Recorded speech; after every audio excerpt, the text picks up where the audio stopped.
Well, hello YouTube. Plain old Chuck here. Just come back from the meetup in McKee, Kentucky, down at Turkey Foot Lake. And as per usual, I took absolutely no video. Matter of fact, I don't think I took my camera out of the bag once. I may have taken a little bit of footage on my phone. I'll check that and see if there's any, but if so, I'll add it to the end of this. But trust me, it'll be very little. When I go to these things, I just I get too wrapped up in the group and the people, and I just never get around to getting my camera out. But I just wanted to say that this has to be one of the finest groups of people to be associated with.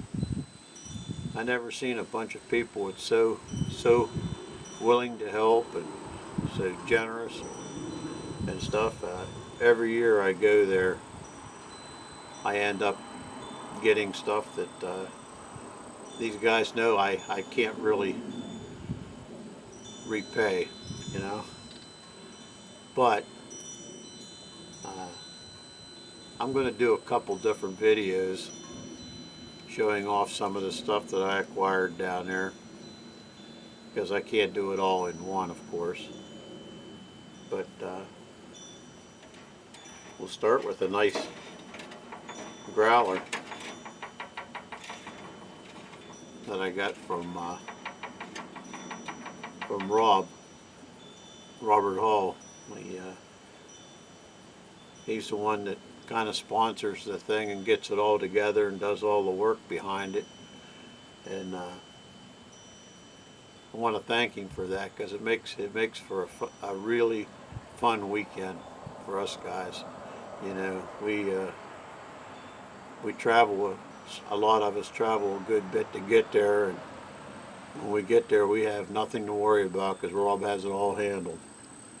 But anyhow, he gifted me this nice growler. So, and my buddy Ron T. Sawyer, the legend, we talked a while back, and he knows I'm fond of Sears stuff and J.C. Higgins stuff. So he brought me this nice, I'm not really sure of the number on it. It's a nice little Sears stove in really nice shape. And I haven't fired it yet, but we're going to try it today. We're going to try to fire it up. And since I've have 3 of these Pyrex pots, and believe it or not, I've never made coffee in any of them. So we're going to break that today too. We're going to break in the Pyrex pot and see what what it is that everybody talks about, how great the coffee is. And today we're going to try some coffee that I got from Cheesehead Chris. It's a local coffee roaster from his area, and this I think he's from Wisconsin, and this is called Campfire Joe. So we're going to give it a shot. I've already ground some up, and we're going to get her in the pot here, get some water in, get this thing fired up, and see if we can make a pot of coffee. So stand by.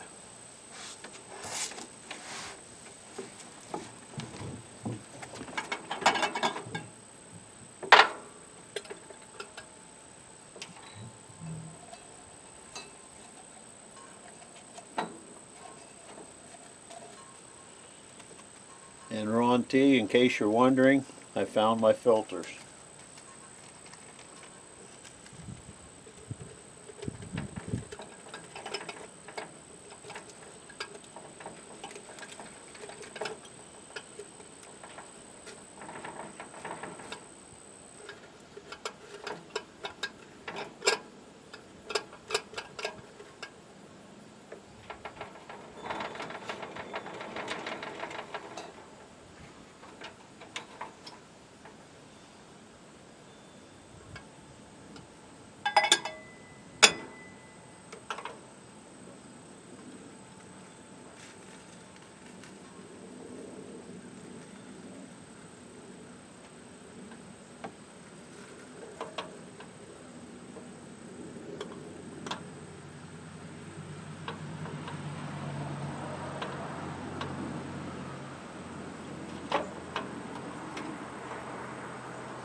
And as per usual, I made a mess.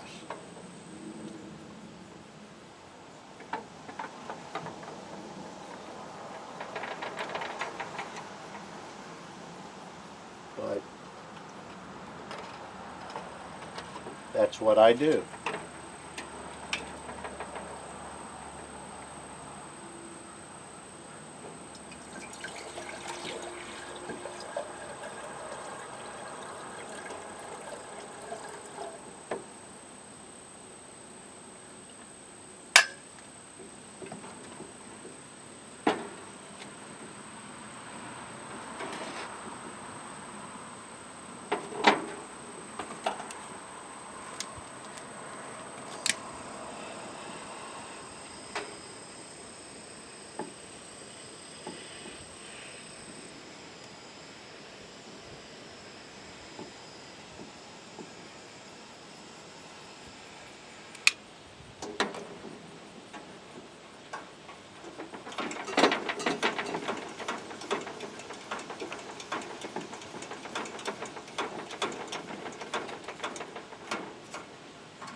And there she fires on the first brown.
Normally I'd wait for a boil to put the coffee in, but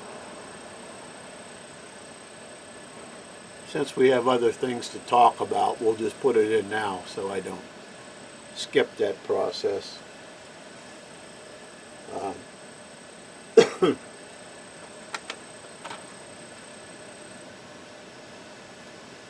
Also, what I got down there, and I've been looking for one of these for a good while. I have a little model 1950 military stove, but this I believe is a, I'll have to double check, I think a 520 or 530. 530.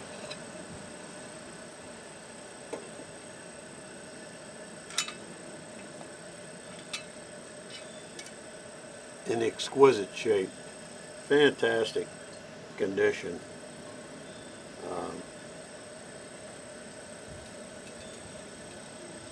I can't thank my buddy Steve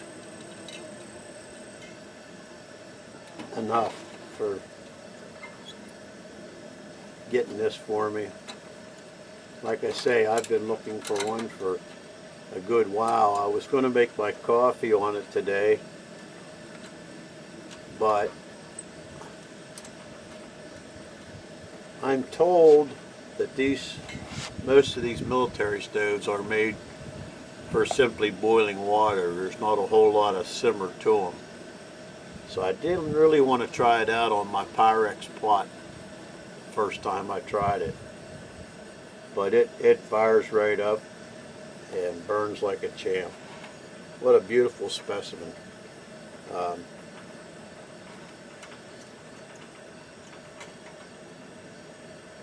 Like I say, I've been looking for one for a good while, and it's got the nice Coleman case for it.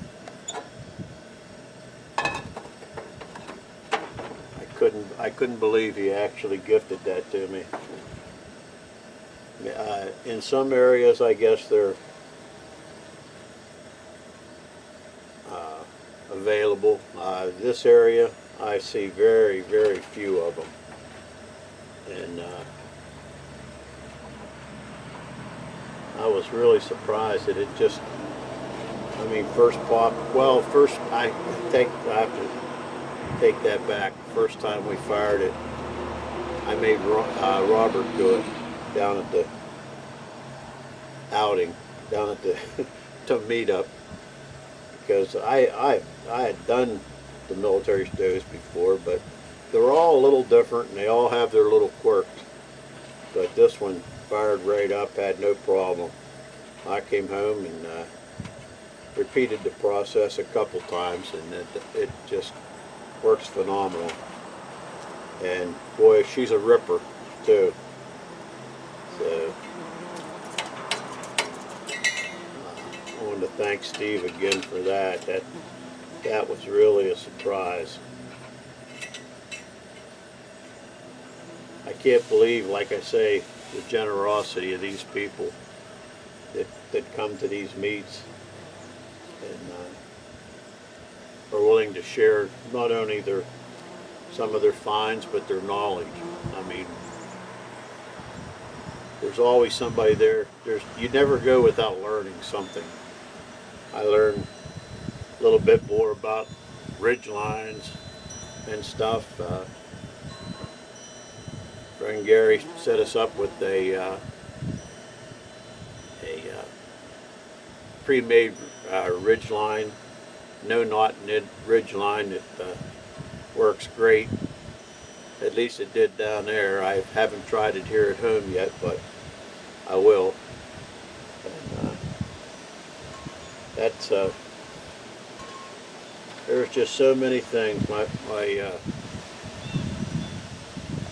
good friend Donna, the week before I left, I asked my wife if there was one of her friends that makes flags, so I could get a flag made for my campsite.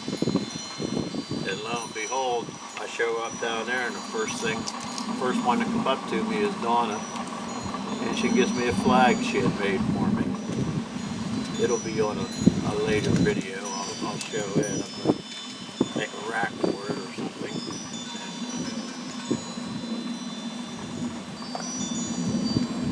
And we already got some bubbles.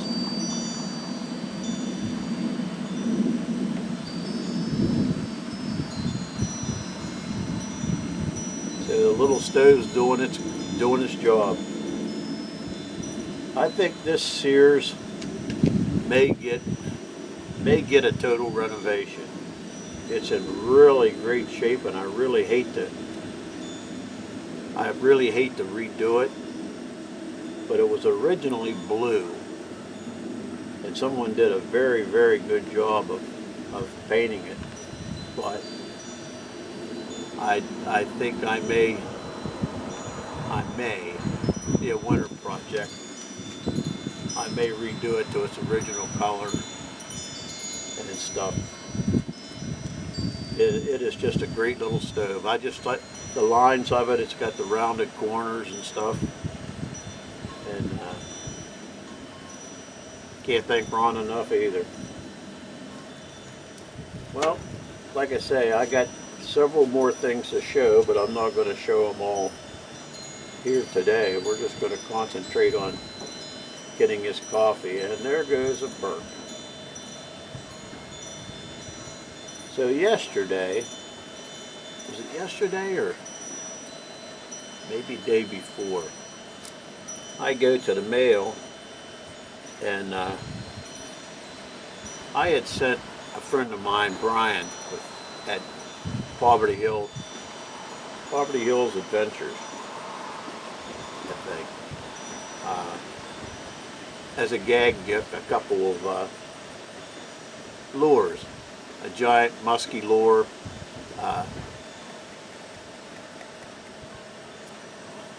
and a novelty worm from, I think it was supposed to be a man's jelly worm. It was like 12 or 14 inches long. Huge thing. Because I said a big fisherman like you needs big lures. So Brian does a lot of crafty things. He paints a lot of saws, the old saws, crosscut saws, and the old carpenter saws and stuff. Well, I go to the mailbox and there's a package in there, and he made me a nice Coleman lantern. It says "Sunshine of the Night" on it. Really beautiful. And anybody that knows me knows how much I appreciate things like this that people go out of their way to make for me and stuff. So I wanted to thank Brian for that. It'll find a let me simmer this down a bit.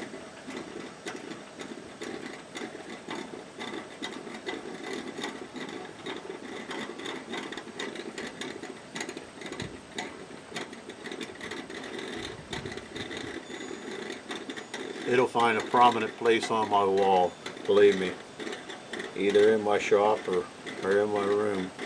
But, very, very nice. It's a talented man. So we have perkage.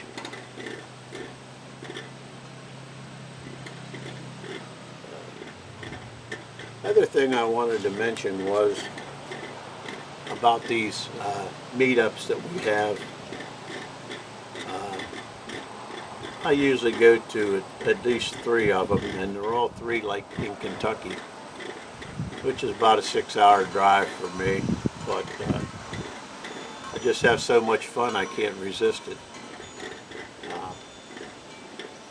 But I'd like to kind of say something to the guys that I know, guys and gals, of course, that I know that would love to attend these things, but through distance and time and work and stuff, they just can't seem to get away. There's a lot of them that I would love to meet.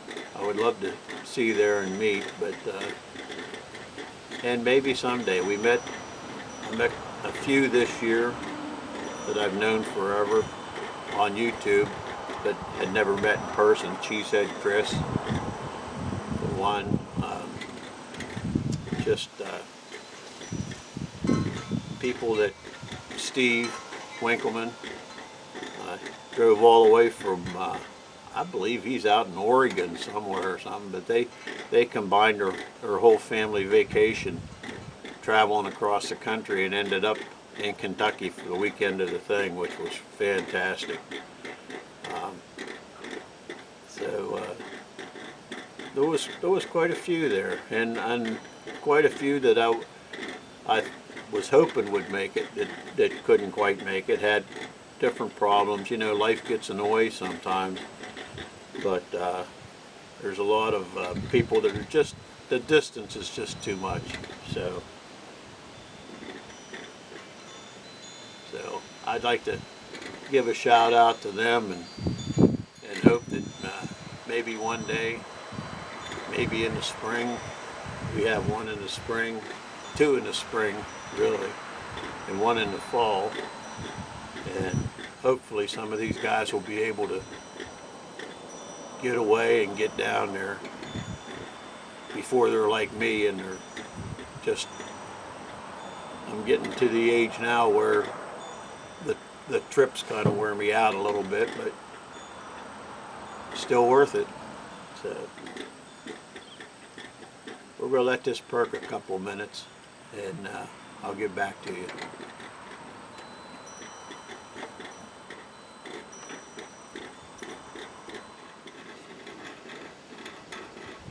Okay, we're going to call that good.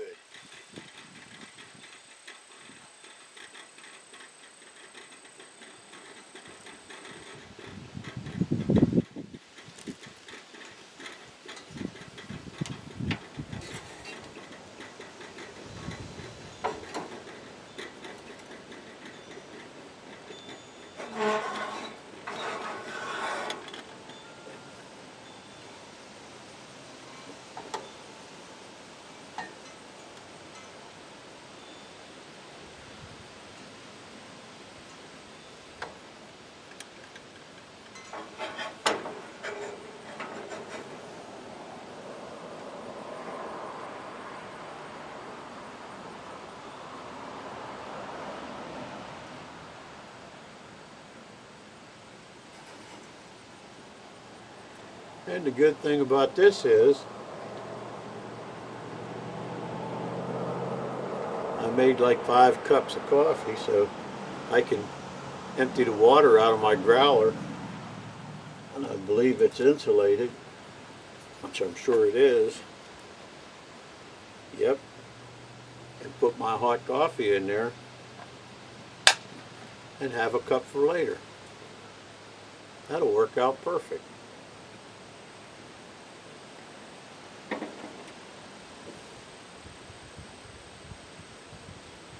Let's give it a taste.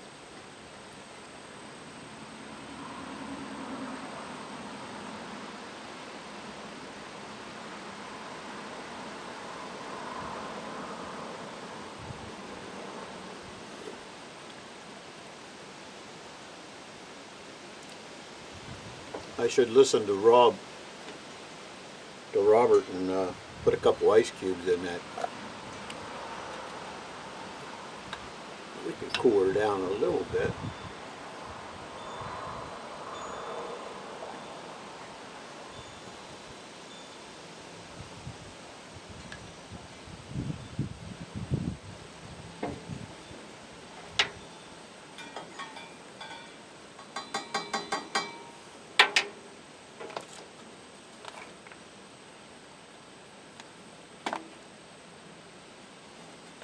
Well, let's see what this Campfire Joe's all about.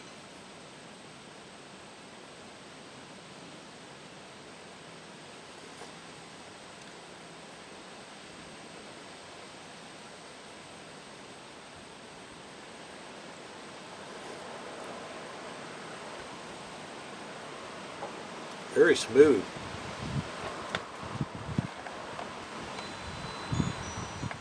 I like it.